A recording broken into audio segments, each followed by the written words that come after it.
Here is today's Substack reading and a few poems. No, it's not that one. The danger of splitting light from darkness. What is denied does not disappear. It waits and it returns. I don't speak of the emotional body, our feeling nature, or the denied darkness within us in order to indulge them, or to glorify them, or to remain endlessly entangled in their shadows. Neither do I bring attention to them with the intention of fixing or forever analysing them. I speak of them because they are so often neglected on the spiritual journey. Too often, seekers want to leap over them, to leap straight into the light. But what is denied does not vanish. What is pushed away does not dissolve.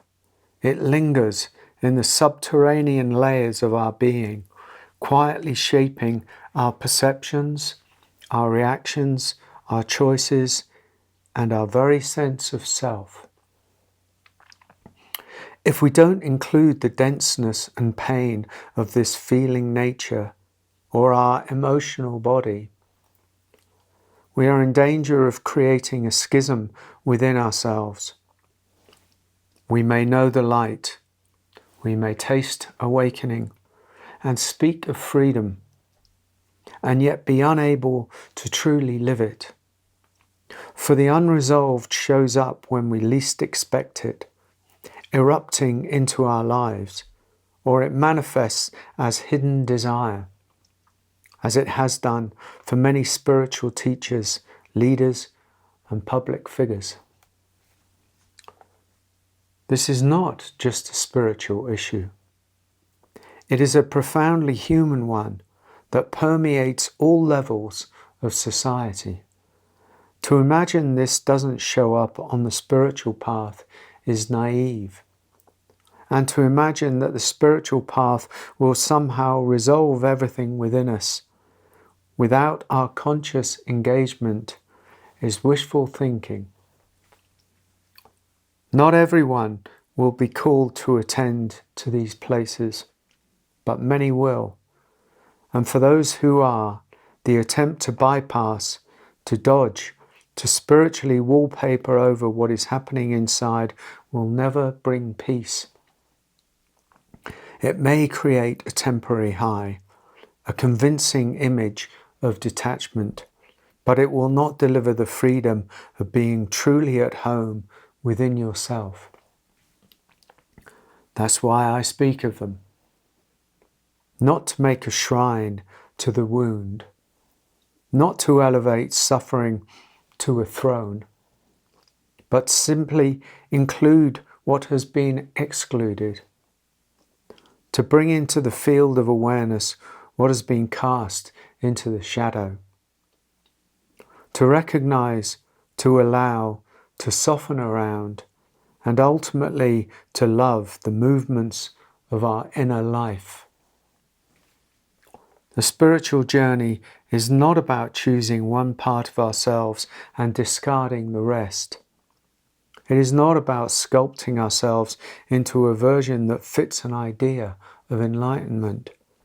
It is about meeting the entirety of what we are in its many waves and textures, with a presence so vast, so tender, that nothing is left outside of love's embrace.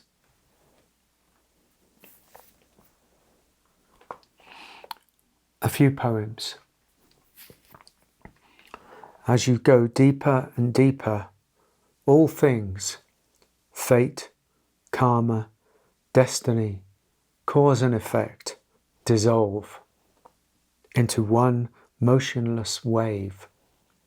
There is nothing you can do about anything.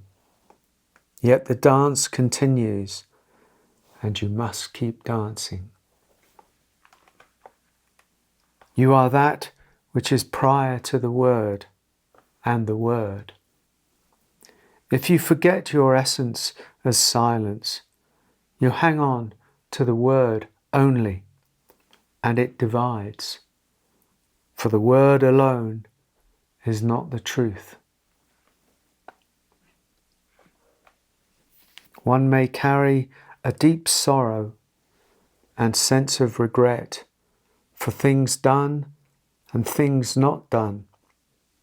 For life is never wrapped up and is always undone. And yet, somewhere within, even those shadows and that weight does not touch the love we know and the grace that brings peace. The stories you tell hunger for your attention. They feed on reaction, on the habit of resistance. Let them starve. Stay with the quiet that follows the fading voice. In that stillness, the unknown opens, and you are fed by peace itself. No doctrine can reveal it. No mirror can reflect it. The truth you seek is the seeing itself, the light looking through your eyes. Live from broken-heartedness. Walk through the valley of desolation with equanimity and detached benevolence. Be a healer, not by doing anything, but by witnessing everything with compassion. A homeopathic remedy for the collective body. The last one. The deep peace is not found outside us, but deep in our inner world. It does not negate action, it informs it. It doesn't bypass, it unifies. It doesn't turn away from the world, but merges with it as love. Thanks for watching.